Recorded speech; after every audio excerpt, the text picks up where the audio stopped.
isu yang kita rasa sepakat, betul doktor, di kalangan umat Islam, isu kalimah Allah yang dicetak, distokin. Dan ini satu bentuk yang kita rasa tidak boleh diterima sama sekali. Penghinaan yang begitu jelas. Lebih malangnya ia berlaku dalam bulan yang begitu suci di kalangan umat Islam. Seolah-olah tak ada sensitiviti di kalangan umat Islam apa yang berlaku mutakhir ini. Jadi saya rasa Datuk dah buat kenyataan, dan saya rasa antara satu-satunya mufti yang telah mengeluarkan kenyataan walaupun di page rasmi, tapi tengok pada respon dia mewakili apa yang ada di sanubari umat Islam. Kata-kata menyokong statement tersebut. Datuk, komen sedikit sebagai permulaan pada isu yang saya rasa begitu panas, yang kita rasa umat Islam berkongsi rasa sensitif. Ya, Assalamualaikum, Alhamdulillah, terima kasih. Kita dapat juga bersiaran pada bulan Ramadan ni. Dalam masa yang sama kita banyak juga program-program yang lain yang kita sentiasa live dalam Ramadan, Alhamdulillah. Banyak dah orang telah ulas, tapi beberapa perkara saja saya nak sebut ringkas kerana ini bukan tajuk utama kita dalam podcast kita ni. Ramai orang cakap bahawasanya pihak berkenaan telah minta maaf. Saya bukan soal minta maaf, tapi saya nak sentuh sedikit soal latar keadaan. Hal itu berlaku di dalam sebuah negara, Malaysia. Malaysia ni majoriti dia orang Islam. Orang Islam yang mana bercampur gaul dengan minoriti bukan Islam. Mereka tahu sensitiviti orang Islam. Mereka tahu, kok kata benda ni mereka baru nak belajar, nak tahu. Yang ni mustahil. Kok kalau kita duduk di Europe ke, di apa ke, mungkin. Tapi untuk mereka tersilap, ini suatu benda yang sukar untuk dikata tersilap. Kok mereka baru tahu, rupanya orang Islam tak boleh letak kalimah Allah kat kaki. Ini juga satu hal yang tak dapat diterima. Ini satu hal tak dapat diterima. Walaupun ada alasan teknikal. Alasan teknikal dan seumpamanya. Kita tahu pasar raya ni bukan mudah barangan nak masuk ke mereka.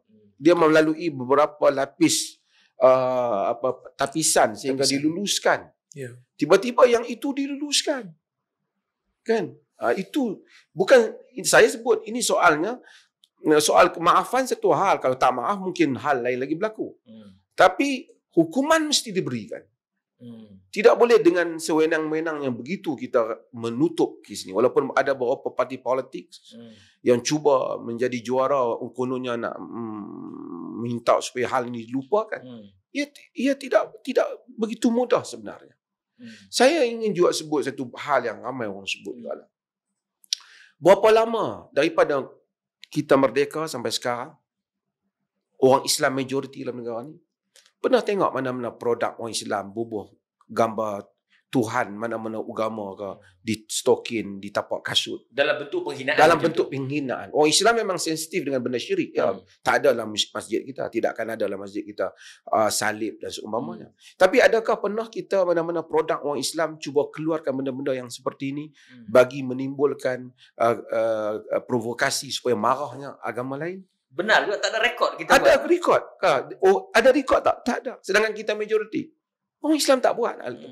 Walaupun syirik ini adalah satu topik yang utama dalam akidah Islam. Tapi orang Islam menjaga diri mereka dari syirik, mereka tak associate diri mereka dengan berhala. Tapi mereka tidak buat benda-benda macam itu untuk menimbulkan provokasi dalam satu masyarakat majmuk. Tapi ini telah dibuat oleh mereka. Dan sebab itu orang-orang politik yang bercakap hal ini, lebih baik kamu tutup mulut kamu. Kamu nasihatkan mereka pihak berkenaan supaya memohon maaf. Dan biar mereka menerima, bukan hukuman dibakar kedai. Orang nak boikot barang, hak orang lah, orang tak mau beli. Orang Islam tak mau beli.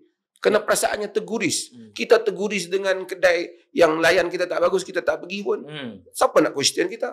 Sekarang kita terguris bukan soal kedai makan tak sedap. Bukan soal pinggan dia pecah. Bukan soal lauk dia masin. Harga dia mahal. Dia telah menyentuh perkara yang menjadi kesucian agama kita. Something sacred. Benda yang suci. Benda yang tak boleh disentuh. Dia telah sentuh. Dan ada pula pemain. Habis tu nanti masuk syurga tak ada kaki ke? Ini main-main. Kan? Sedangkan dia tahu maksudnya itu penghinaan. Ini saya rasa soal kedamaian, tak payah cerita, orang Islam telah lama harmoni dalam negara ni. Tapi kamu berhati-hati dalam hal-hal yang seperti ini, dan kalau ada tangan yang menyincang, bau mesti menanggung. Itu saya punya ulasan awal lah. Mungkin Prof. Doktor juga nak menambah sedikit tentang isu ni. Assalamualaikum warahmatullahi wabarakatuh. Alhamdulillah wassalatu wassalamu ala Rasulillah wa ba'd. Terima kasih Ustaz Ahmad dan saya bersama Datuk Mufti berkenaan dengan isu ni. Pertama, kita ucap terima kasih banyak kerana Datuk Mufti sebagai otoriti agama yang kalau dalam negeri pegawai agama yang paling tinggi lah, yang mempunyai otoriti dan kuasa yang diberikan oleh raja pemerintah untuk selayaknya lah untuk bercakap dalam isu ni. Dan kita mengharapkan agar mufti-mufti lain juga memberikan pandangan dan memberikan bantahan yang sangat-sangat jelas dalam isu ni, kerana isu ni adalah isu yang sangat serius. Tak mungkin benda ni adalah satu kesilapan ataupun terlepas pandang bagi saya lah. Kerana tulisan yang ada pada stokin itu merangkumi tulisan Jawi dan tulisan Rumi. Kalaulah kata tulisan Jawi saja, mungkinlah ada orang tak reti baca. Tapi ini sekali dengan tulisan Rumi yang dikenali sebagai nama yang paling agung di sisi orang Islam. Yang menyedihkan adalah sebahagian daripada puak-puak yang bukan Islam ni cuba untuk mewajarkan dengan letak stokin berbentuk salib lah, stokin dengan lambang-lambang tertentu cuba lah, nak membandingkan untuk dengan mewajarkan isu ni untuk kononnya nak meredakan kemarahan orang Islam. bukan satu benda yang besar. Saya nak sebut di sini, apa saja yang diterima dalam ajaran kamu tidak bermakna ia diterima dalam ajaran kami. Dalam Quran sebut jelas, lakum dinukum waliyadin, bagi kamu agama kamu dan bagi kami agama kami. Kamu nak letak lambang agama kamu di stokin ke, pada seluar dalam ke, pada baju luar atau baju dalam, itu terpulang. Tetapi jangan main dengan sensitiviti agama lain. Jangan menganggap apabila kamu boleh letak lambang kamu pada tempat tertentu, maka agama lain pun membenarkan untuk kamu letak lambang agama lain, sedangkan itu bukan agama kamu. Kalau kamu nak letak, Kamu nak letak pada agama kamu. Kamu nak letak buah palsu pada tokong kamu, silakan. Kita tak pernah nak memperlekehkan ataupun nak mengutuk ataupun nak mengejek. Ini bukan ajaran agama kami. Tetapi apabila benda ini telah berlaku, kita desak penguatkuasa, otoriti untuk siasat dan ambil tindakan kepada mereka yang bersalah. Kerana apa? Minta maaf. Tetapi ia perlu diajar. Kerana ini adalah satu jenayah. Kalau dalam agama Islam, siapa yang melakukan perkara ini ada peruntukan khas, boleh sampai kepada hukuman bunuh yang mesti dilaksanakan oleh pemerintah. Ini saya sebut ni bukan saya nak suruh bunuh pada orang awam, tak boleh bunuh orang. Peruntukan yang ada. Peruntukan dalam undang-undang, pemerintah boleh ambil tindakan sampai ke tahap itu. Kerana ini bukan satu isu yang main-main. Kerana ia adalah muqaddasat, satu benda yang mulia di sisi orang Islam.